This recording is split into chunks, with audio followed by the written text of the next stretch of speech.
kanamba uti kosala discours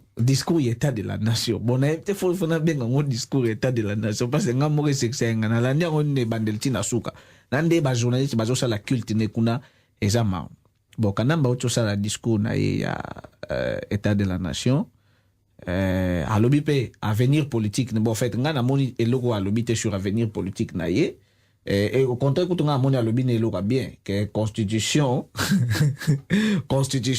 est allé clair sur avenir politique na plutôt alobi en constitution est clair sur ba institution nyonso parce que président de la république a institution est clair sur ba institution nyonso yani ni ya république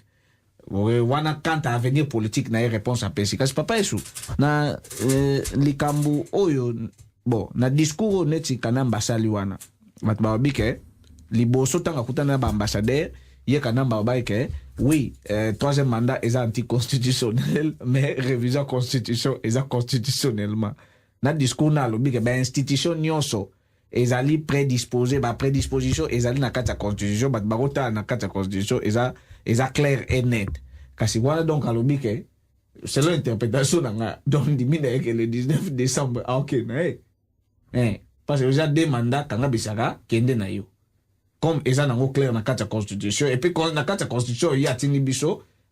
de to appliquer 64 soka boy ko kende nga vraiment na monique alobaki bato ba pesa ke discours wana basala ke musala malamu baza pena atako baza batabuzo bazo sala pona libume baza ba patriote pena ya bien pour alobike ba institution nyonso eza wana comme il a échoué sur tous les plans na kata constitution pe ezali ke soki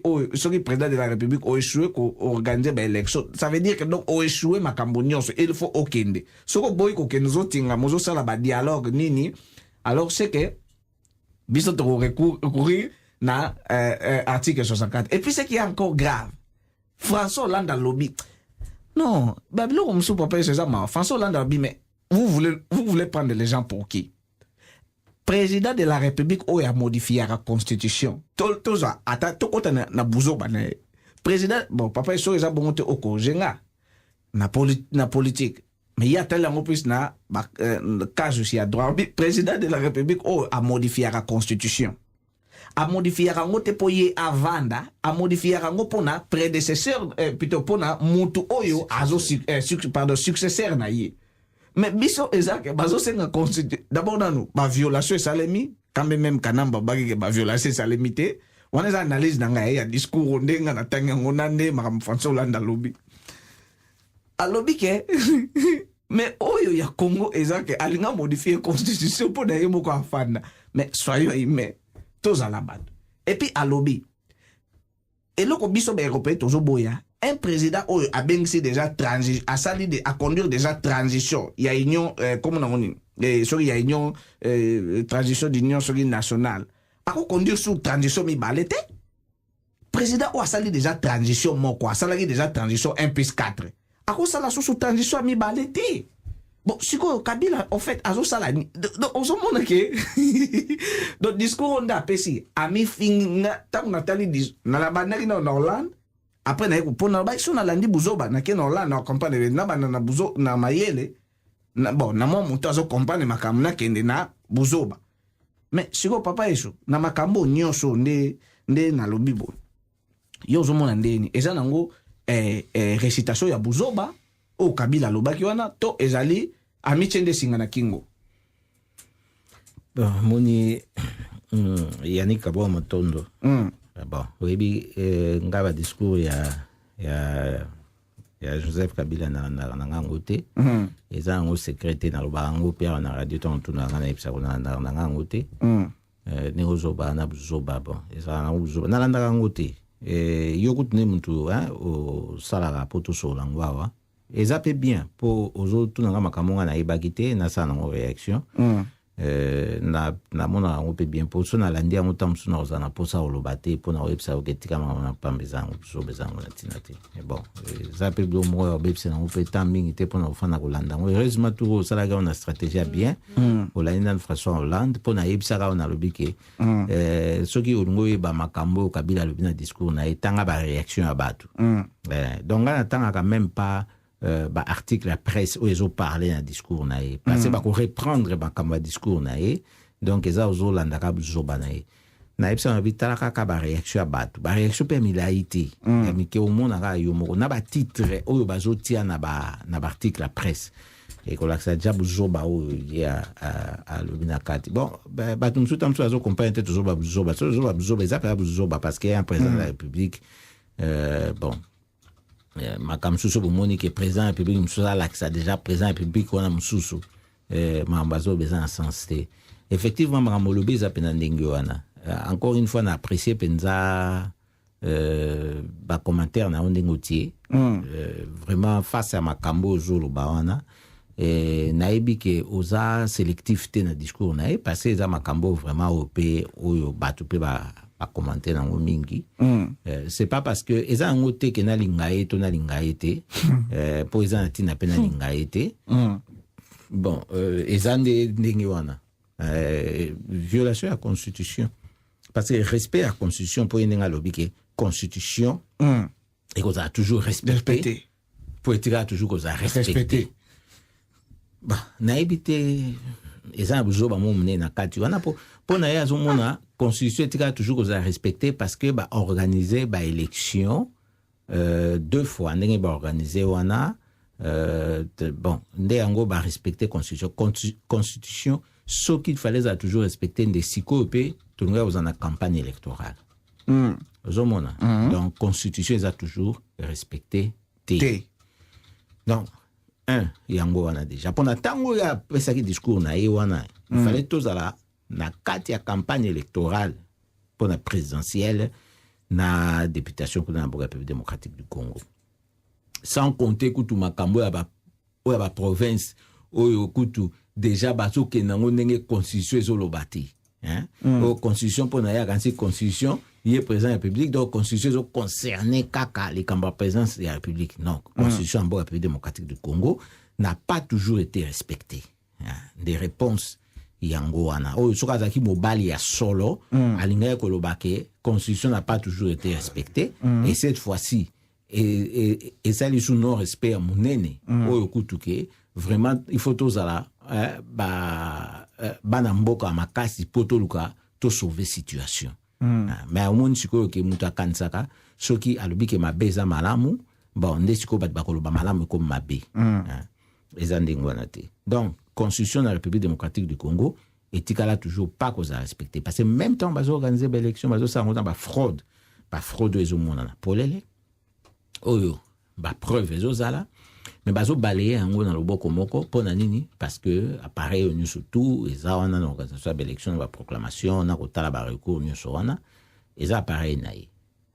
donc wana pe eza pe constitutionnel qu'il faut basala makamwa malamu batala ba plainte ya malamu basa donc na ba fraude ezosalama avant kutu vote salama ba carte ya électeur ou ba la kisa na ba mineur bazaki enrôlé ñu so wana ça fait partie à respect à constitution ok ba tiki ba compter ba voix wana et ba proclamer président afandi na ba bêtise ñu so wana donc ils ont respect à constitution t siko national lobaki élection bien amité où il fallait bien gama déjà na 90 jours avant fin à mandat naé et salamité donc ils ont respect à constitution t en plus koluka ko remplacer constitution en accord politique et pourtant constitution ils ont mabété constitution et mi bébicité la classe politique nous surtout basée d'accord na constitution y compris Yemoko Kabila aza d'accord na constitution ezali to qui te place oyo balobi que constitution eza mabea wa et loko mokote alobi faut ça respecter tika toujours ça respecter mais pourquoi accord politique et pour nini eya ko violer et loko eza toujours respecté pourquoi pour batika liko lobana bisote problème est dans la constitution parce que accord politique oyo tika na lobata ndenge bobu sese ko kumbendo za banga baneko batata ba mabandeko accord politique oyo bokomona yango nde ezali suka na violation ya constitution parce que premier ministre oyo abimi na accord politique oyo abimité d'après constitution pour la constitution ndenge ezoloba ndenge premier ministre akobima aza ya majorité ya majorité parlementaire machin mais oyo abimi lelo oyo azali ya accord politique na bango basali ou bakotisa ye sikoyo na kati ya majorité na bango mpona azala sikoyo mutu na bango mpo balobaki barespecte constitution mais soki balobi ke batie premier ministre ya opposition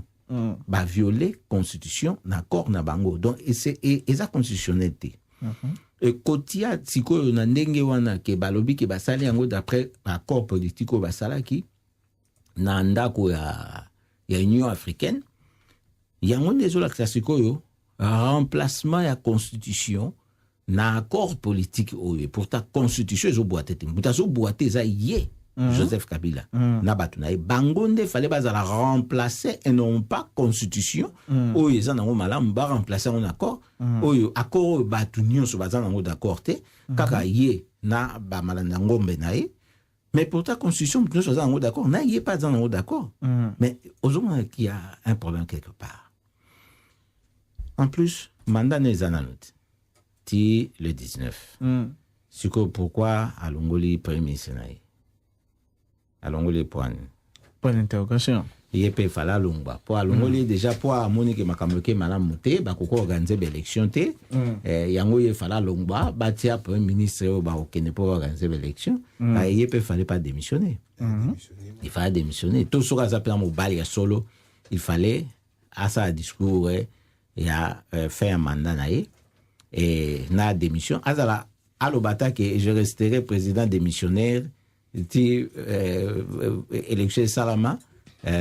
pour nous remplacer na koza ba décision ya minene te na koza parce que likambo nalobi boyete po atikala mais nazolo ba soki azalaki mobali ya malonga alingaki kolobata ndenge wana mais alingaki pe ko suffire te nga suffire te pourquoi parce que ndenge nalobaki liboso natanga mona qu'il fallait premier ministre na longwa po batia o organiser l'élection ndenge moko pe yepe fois longwa po batia oyo akosala des transitions ndenge lobi que façon là na loba transition mbali mutu moko akomema ngote batia oyo akoba komema transition ya sikoyo po ekozala pe pena transition comme telle te eza juste eloko moko oyo ekozala wana mpona korespecte cadre constitutionnel oyo basala nango baélection ndenge eloba 3 mois pour organiser les élections 3 mois pour organiser les élections soki ta musu bakoki kopesa yango susu na 3 mois mususu po esala 6 mois on peut accepter mpona kotala pe bacondition bato bakokota kuna na kati toyebi te so bakuta biloko nini kuna na kati ya baministère wana so basi bapolisa yango donc likambo oyo eyali wana sikoyo après le 19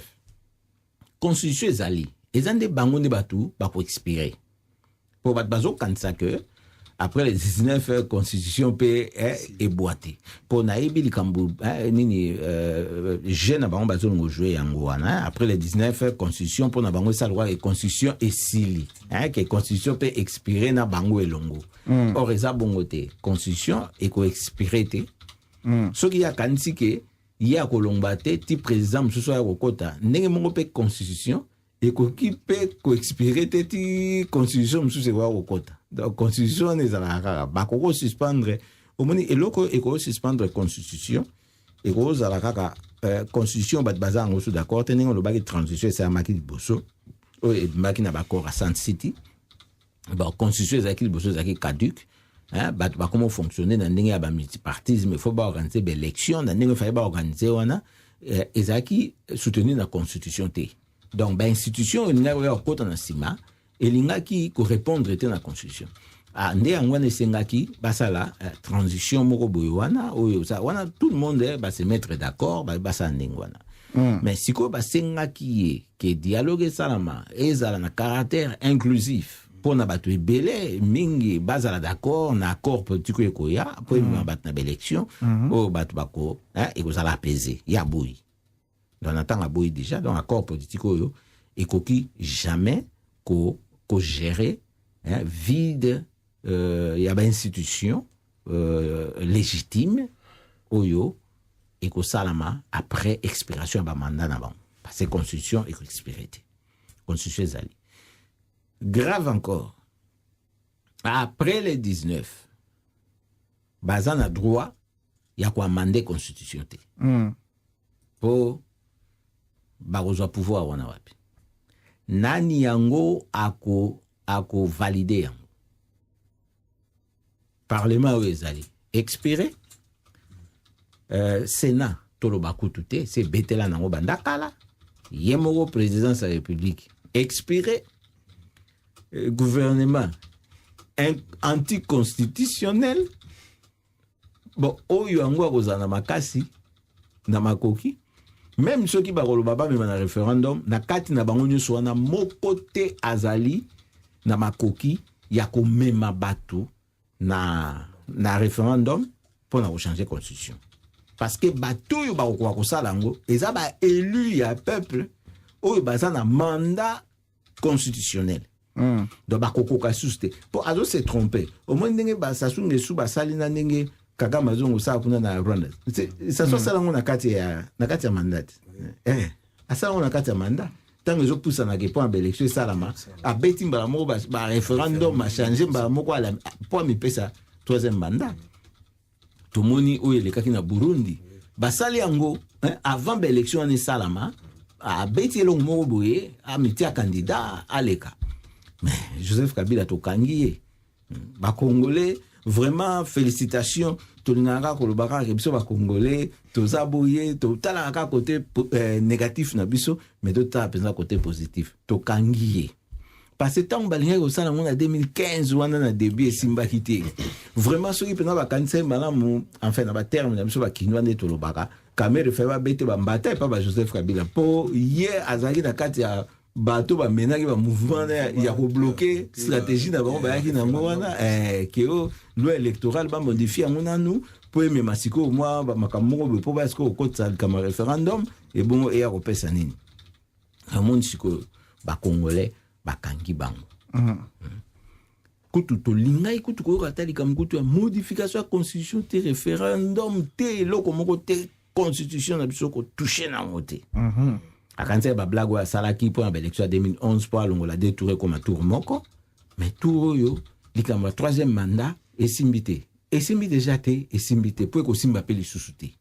a ko kapé su ko organiser pe référendum pe su so até tito comme le disait fata soka so landanga lobiki tala moi mobala pe singa maele tika lobina tia ba machine mais élection présidentielle mbongo ko organiser ngo monanité ya référendum pour modifier constitution de troisième mandat mbongo na yotu Panama Papers, Lumumba Papers, ba mino ya katanga ndenge ba pesi yango na entreprise msusu na Getler muninga na et pourtant j'ai kamini bazu ba pied yango ndenge na ba pesi mbongo siko ya organiser élection za yani kabo matondo siko papa Yesu kuna na opposition bazo bakena position républicaine et plutôt opposition na rassemblement plateforme et opposition les gens soutenir Tshisekedi balobi ke tata wana o ya américain na tuna ko na bakulisi papa Yesu aye kozonga susu et puis tata wana aye kozo akena déjà komona ya chichi tata wana aye kozonga susu kaka pa ya chichi bato balobi mais mbala liboso ya chichi azonga sa bango ebiseli bango ke mais non ngana za problème zo utande na mutu oyo bino bozo fancha kuna o azo yoka te bazongi susu pa na ye mais papa Yesu oyo eza corruption intellectuelle donc sigo ya chichi mutakoma poser des problèmes tant que ne lobby constitution est clair akende mais sigo bazozonge pa ya chichi pourquoi batu communauté internationale na oyo ya nini likambo ya nini ya conseil de sécurité des nations unies bazo ke mona ya chichi comme si c'était lui le problème. Lui n'est pas un problème. Et il faut pas que nous commonons nde Kabila ba yebisa nde Kabila o rigena il faut nde kuna ale o rolongwa yonde fo longwa yonde uza problème mais siko ya chichi siko bazo ke mona na msand te ba kende pe comme na poso eleki délégation ya Nations Unies ya ki bon kende pe comme na kende ota ba onyo surtout ba wana eza nango penza likamte to la tsateke ya chichi nde mtaza problème ndenge toki ko kolobene eza bongo te po moto aza problème ayebani bazo banga nde application ya article 64 ya constitution loko ozo bangisa bango yango wana parce soki constitution ezaki na conscience te ke mutu akokaki koluka a faire échouer et que apesi sikoyo peuple ye moko souverain premier bokasi ya kodéfendre ye ndele vraiment toyebi bon eza pamba te bazobanga application ya article 64 oyebi baoccidentaux baza mpe na baintérêt mingi kuna na mboka pepe démocratique ya moyibi papa yesu bon etikala toujours za kaka ya moyibi ntango babandi na nini colonisation esclavage nyonso wana tosangisa ti na sikoyo oyo baye kobenga néocolonialisme na sikoyo babenga so bakoloba ordre soki nouvelle ordre mondial sikoyo bakoma memango na ndenge ya respect ya nini ya environnement et pourtant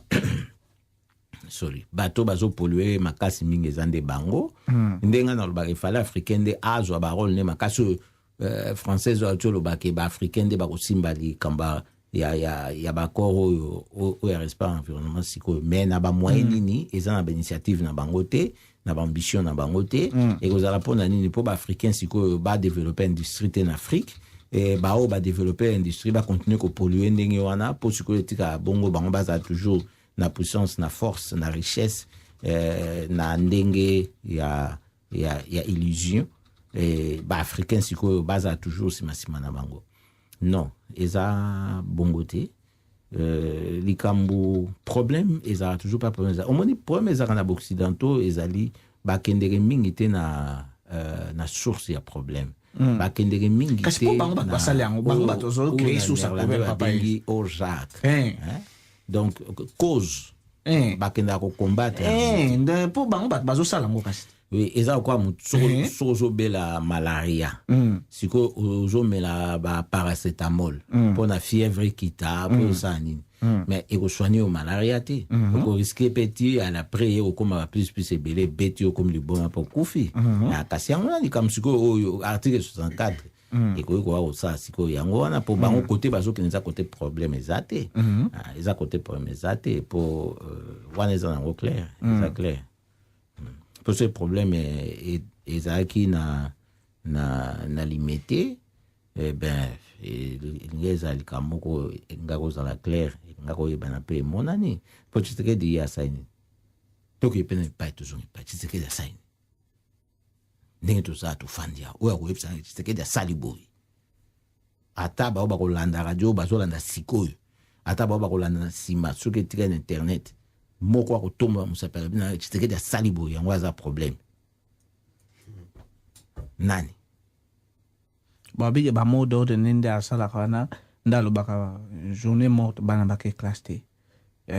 tokobima na nzela ale kuna misusu balie efimbo oyo boye na baoyo babimaki le 19 bana wana nyonso ye moto atindaka bango bon bango nga te bango bato balobi bongo te na kasi yango tozozongaka na likambo kaka ya kotika cause donc sikoyo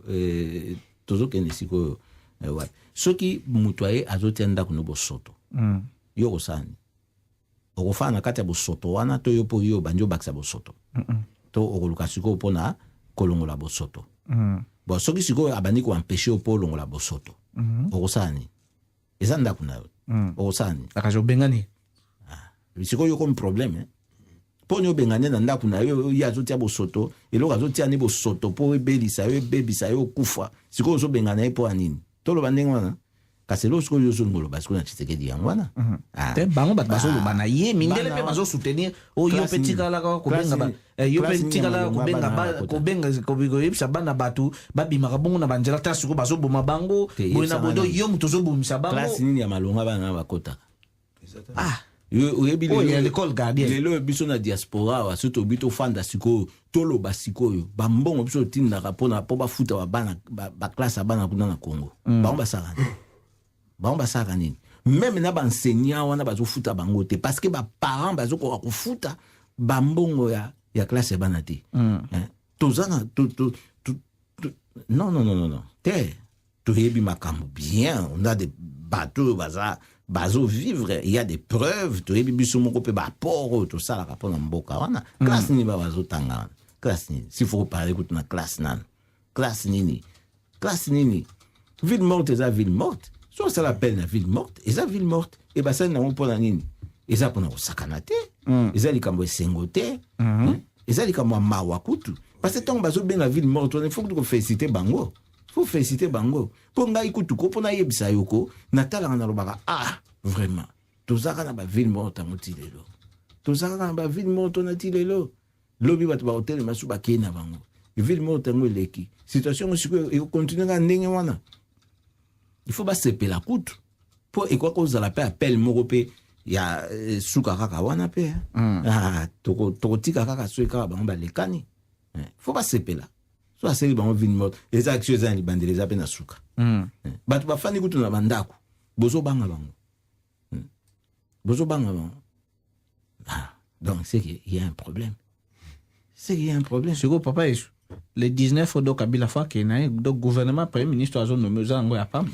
wana question yo tunanga si ça dépendait que de moi alinga ko zalate passer ba fraude salaki na l'élection les kaki et ce n'est pas lui si ça ne dépendait que de moi ce n'est pas lui wana question na ko tunanga ko do sukuma ba ocha do atambo ya nde opposition robina eko donc le 17 déjà basilani nae akende na ye d'ailleurs baba ko le 19 faut que ba quitter les sous siko babi ka libérer ba prisonnier politique ezali document ya accord o esali ke lelo oyo Kingandi nani camera comme vice ministre na badibanga akoma badibanga ngufaza azamuluba kombo na kaka badibanga azamuluba donc o esali ke akoma lelo premier ministre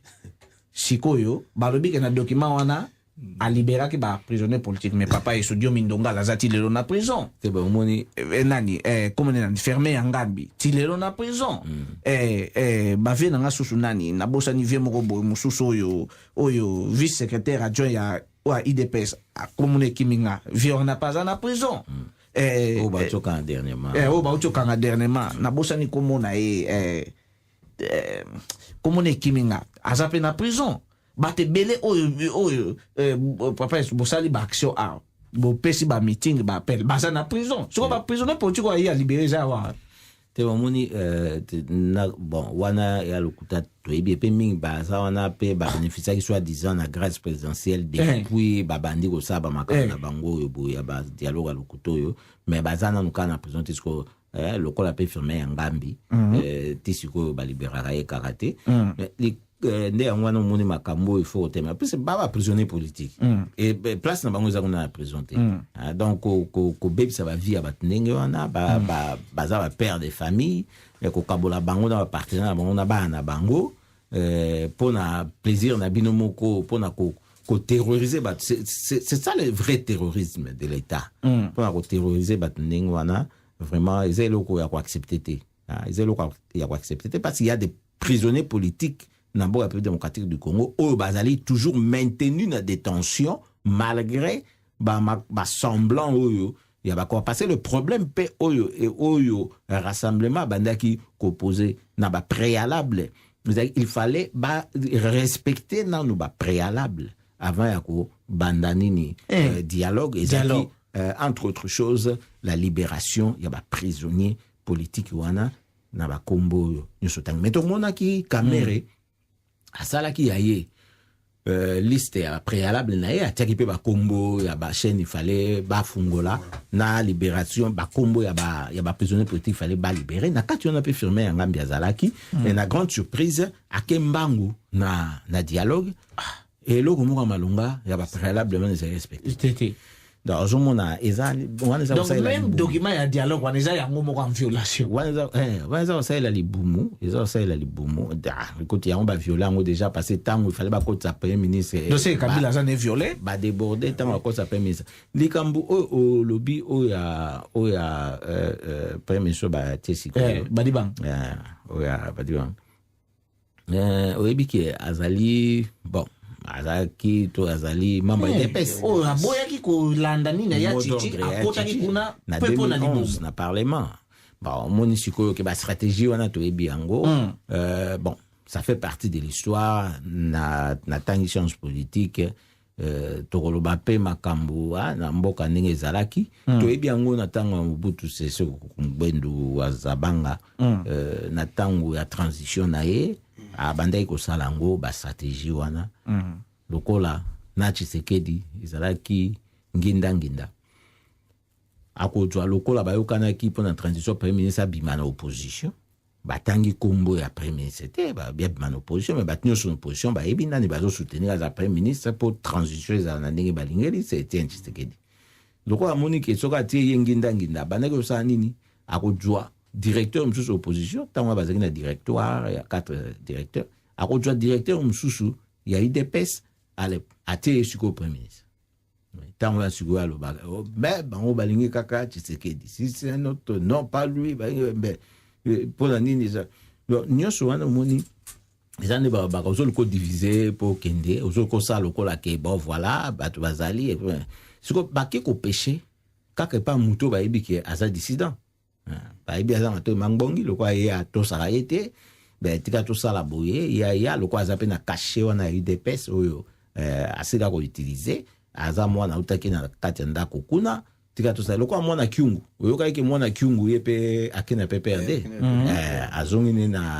na kote ya Kabila kuna alobi ke non bato yango ya rassemblement baza na yoka malonga te yango nga na kena ngai okanza Kabila badirige ti sikolo na malonga basali tata na ye pa alobi na souhaiter bonne chance kuna akei binde ke mawa mingi na bisaili ya ndenge wana omoni eza nango babiloko wana eza biloko moko ya mike ndenge basalaka mpo bazwa bato soki oza na susi mingi na libumu na yo ke na mutu na yo yango nde esalaka bamakambo ndenge wana kwa eza nango te mpona badibanga so aza moluba ata mosusu bon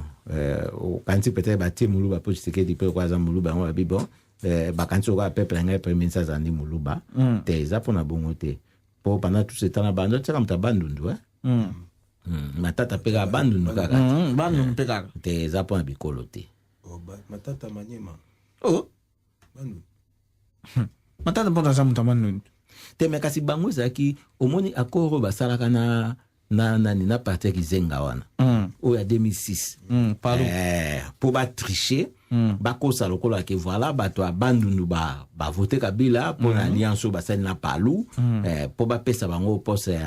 ya primature mpo bazala na poste ya premier ministre nde omoni bapesaki bango wango kaka ndenge wana mpo bakosana mpe na Kinshasa lokola mpe bazalaka mpe mingi na Kinshasa mpo esala ndenge wana nde omoni basoki mpe kimbuta batia ye wana eza bastratégie moko boye ya kotriche bacalcul ozomona oyo esalamaka mingi mpe na bastatistique awa na poto toyebi ya tomonaki na nini États-Unis na élection ndenge elekaki bon na nsima bato bakomona bake Hillary Clinton moto aganye na ye bafraude na bango batie wana mosusu et pourtant wana mosusu avant kutu vote esalama ya bake so naleki te seke bafraude ozomona bamanipulation ezalaka nango na bachiffre oyo ezalaka sikoyo ndenge nini bako nature nini bazopesa yango na bachiffre wana kombo nini explication nini yango nde ezalaka manipulation nini interprétation ya basituation ya bachiffre yango nde ezalaka manipulation monene oyo esalamaka kwa kasi sikoyo papa yesu ndenge eza boye nde Kabila tie premier ministre ne boye nde makambo oyo ke boye sikoyo problème na ngai ya makasi ezali moto bazobenga este ya Congo kuna bato bazokufa baforce oyo ya barebele kuna Kagame akotaka basoda na Museveni chaque jour bazotimola Burundi kuta komi soki na deuxième exportateur ya or na mokili sikoyo bazwi ministère d'abord nanu 3 semaines passées balakisaki grand frère ya Ruberwa na Minembwe kuna akomi na epi na Minembwe bakoma na bakoloba na bango nini bakoma koloba nini oyo bakoma koloba kini ya Rwanda Banyarugabu Bitakwira Ruberwa na lobaki yango na radio elekaki bakoma na bango koloba kini ya Rwanda bosiko Ruberwa mutu lokola Ruberwa akomi ministre ya défense siko wana eza koboma mboka te papa yesu donc wana pena mboka oyo pena donc Congo pena etekamiko Ruberwa ministre ya défense Minembwe wana ezokoma nango province ya nini ya Rwanda problème oyo toza yango na mboka République démocratique du Congo eza sérieux eza likambo occupation oyo ezosalama ya bapays voisin wana toyebi guerre oyo basali occupation kuna pendant plusieurs années ntango balukaki basala kwake balongwa Mobutu na pouvoir na manduki te sikoyo eza kokoba toti oyoka mokonzi oyo azalaki na bakonzi ya suko ya M23 kuna na Uganda azalaki oyo abungi koto na Congo ba abungi kuna na Uganda ba abungi te toyoki mpe Roger Lumbala na bango mpe bati kotika ye aza libre ozomona tozomona likambo oyo eza likambo ya occupation yango nde ezosala problème monene bato soki baye na mboka pourquoi baréclamer baterre. C'est ça le problème. Pour baterre eza ya bakongolais soki boye soki boza naturalisé mais boza na bandako na bino bozo vivre wana boza na baparcelle bokoki koréclamer baterritoire te ozomona bakoloba Kinyarwanda po soki eza monongo na bango bauti na yango bakoba moto akopekisa bango ko bakinyarwanda azali te eza na basomalien bakendeki na Angleterre bakendeki na mboka moko boye kuna na Royaume-Uni tellement bakendeki mingi kaka na mwa petite ville wana bakomaki ebele siko bana bango bazokota kelasi bazaki ebele kuna sikoyo bautaki na Hollande basomalien wana na nationalité hollandaise bazaki déjà naturalisé awa bayebaki néerlandais bana bango bautamaki awa bayebaki néerlandais tant baki kuna siko babane koloba néerlandais na mboka na muke tellement néerlandais bane koloba ma mingi na bana bazaki na classe donc baza ba hollandais bazoloba néerlandais siko na loi ya mboka wana soki déjà nombre moko boye ya bato bazoloba langue moko boye et c'est commis na nombre on est atteint quoi langue wana comme officiel ba compé autant que ça on perd la classe et c'était quoi c'était pas le somalien mais c'était le néerlandais ndemutu ekotaki et comme autant que ça comme officiel mais bato ba ko valoriser en kuna na Angleterre ce sont pas des néerlandais de souche tolobandengwana mais ça ba néerlandais naturalisé ozomona kutu ke ba somalien ngwa soki ba hollandais ba ngomba ba ba somalien bazo mépriser bango quelquefois na l'habité toutefois bon et puis na tango wana soki pe ba saki reportage wana zaki pona kolakisa ke non il y a aussi un côté pas il y a aussi il y a d'abord un côté positif na batu nde ba saki na ba reportage likambo wana toyeko boto la bato ba territoire te biso zo sa radio na Lingala to za na kati Amsterdam to za na Pays-Bas to yebi néerlandais to sa radio na Lingala eza radio communautaire et bité siko to ngito réclamer ba terre awa na Pays-Bas to lo ba ke bon voilà to komi autant to komba pe na ba terre na biso eza na bato ba otali banda awa ba sala kana bango na politique awa pe to za na Abu Taleb oyo azaki vetarder na biso affaires sociales awa na Amsterdam aiko comme secrétaire d'État si je me trompe pas ezaki affaires sociales na gouvernement mo bekuna na Pays-Bas wana denar a comme siko bourgmestre ya Rotterdam est-ce que azo réclamer le territoire ba marocain pe basé belé azo réclamer territoire bon c'est ça le problème problème na biso ya wana soki bato balingi kimia mais faut pas se comporter ndenge bato ya kimia bazalaka ah ben oui il faut tosangana et non pas tokabona eh ben c'est ça donc siko papa est tosangana biso na barubero non ben yo na bitakwira ça bon yo otuna ngate so sangana barubero atuna ba bitakwira ngana zolo bande bang mais yo munyo yo soki oye okotanda ka muto fanda o ya siko lo banga kotanda na fanda no mais ngana bande benda biso bakoto ekomi yanga oyo ekomi ngape okomi kolukomi pesa ba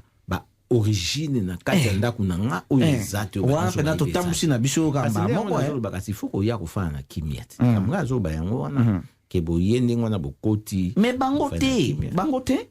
soko ne papa ezune bato ne bodo yango foko tambusa ka chef na bango kabila le botambusi na bango nyonso na ba bitakwira ba rubero ba nyarugabu donc likambo zolo ba wana to mona ki yango déjà ba msusu Laurent Désiré Kabila yaki na bango bakima tango échange bazonga pe ko za ba poste ko ne pa na bango bon enfin ko za ba poste ba ko zo na bango soki nationalité au changer au pesi beaucoup zono aposte mais c'est le comportement oyo ya bango ya kokosa kokosa d'origine, c'est ça le problème. Pour nationalité changeaka nationalité apesa muté changeaka nango comme mais likambo ezali ceux qui okosi ba origine na yo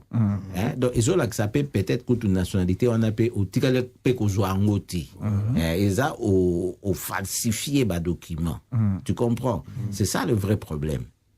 Siko papa yesu pona kokanga bato babike makambo nyosho zeuta tokene kosola koto makamba trek donc bazo laksande bato bazo kima bazo lungu Afrique bazo kota na nini na poto nga kutelegeli nga bapesi ba nombre ke 60 congolais na année au 2016 nde bayaki na Hollande elegeli nga 60 congolais bakoti na Hollande papa ngope o azakoloba alobi ke daya kutu mindele ba Hollande nde baki ebele na Congo bon siko papa yesu likambo yo yake pona ngana tuna no na 6 minutes etika likambo ke ya ba Afrique ebele bazoya na poto na ba mindele ebele bazo kene na Afrique ezo mona na keza nango lokuta media na bango bazo falsifier na bango ba chiffres za nango lokuta pour ce qu'on est 60 congolais ba na Hollande donc ça veut dire que so to par mois to division par 12 euros donc 5 congolais ba msupe 5 wana pe et puis 60 wana pe il faut que ba so ba zape ba congolais à solo pour eza na congolais na Congo mona congolais mais alubagane Kinyarwanda alubagana Swahili alubagane Lingala ta ebi français tata ki Congo chilu ba ebi na ete ameka Swahili kasi zapela na Congo ni yo pe suso bo Kinyarwanda donc azoba bo Swahili bo Kinyarwanda yekuli yango wapi donc botama na Goma mais Kinyarwanda za part Swahili za bon soka za naturalisé congolais comme menda lobaki zo ba origine soka le bien que origine danga za rwandaise naza naturalisé bon wana comme menda lobaki que Kinyarwanda c'est une langue parlée au Congo bon mbala msusu non mbala msusu non mais oyebi na uta oyebi so biso tozo ba Lingala awa na nini to exagéré te oyebi contexte menda lobelaki yango eza ya buzoba tozomona eza ya buzoba Kinyarwanda soki alobi c'était là par au Congo toza na Bosco Tangada awa boye na boloko na biso awa boye na laye awa boye na dénar criminel de guerre oyo basalisi ba crime contre l'humanité ba crime de guerre na la République démocratique du Congo kuna na est tango ayawa bo po asamisa alobi aloba Kinyarwanda ba siko tanga zaki kuna na est ya Congo banayo ba mnoko nini Kinyarwanda kasi yango kasi mende ako se référer na ba collègue na bango ba collaborateur na bango donc c'est mende pe comme azo comprendre Kinyarwanda keza Kinyarwanda ponga na comprendre nga ngote donc c'est que aloba pe Kinyarwanda azali ko se référer na ba collaborateur na bango oyo ba ko salisa ba guerre kuna ndenge yemoko pa la tashi kuna na est pe asala ki na bango elongo ba yoka bango ba bana ko ba Kinyarwanda yango pona ye alo bandenge wana mais siko papa yesu bato babike ane oyo avana zonga makambo bandele ba oke na Congo na Afrique biso tozo ya babia ne o doso to raté kaka 64 oyo umela libela ye awsala Mobutu asala ki 32 ans ye awsala 52 ans otepe ka sukat un demi-siècle plus de 2 ans olunga ba éternité ba éternité te bon au moni ba mekaka mozino ya kanda ya peuple na lolenge wana te ba mekaka na lolenge wana te oyebi elobi te que espoir ya suka bato eza le 19 décembre mais ça un article 64 quand même et oui article 64 apte date le 19 décembre te article 64 bi muto azonga ko faire échouer constitution